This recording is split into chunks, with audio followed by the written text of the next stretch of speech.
Hello everyone, it's Belgian again, and here we have the first look at the Phrozen. Ooh, Phrozen, the good old Resin printer company, and the new arco printer.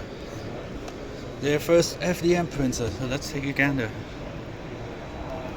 Yeah, it's flying gantry, 4 lead screws. Looks very solid.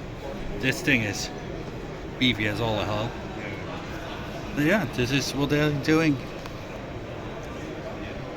For everybody who wanted to know what this thing kind of looked like.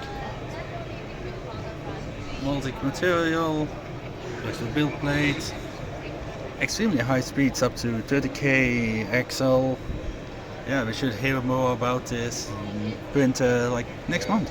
So yeah, also the print quality looks really good. Like this looks really good. But yeah, this thing is sick. Can't wait to hear more.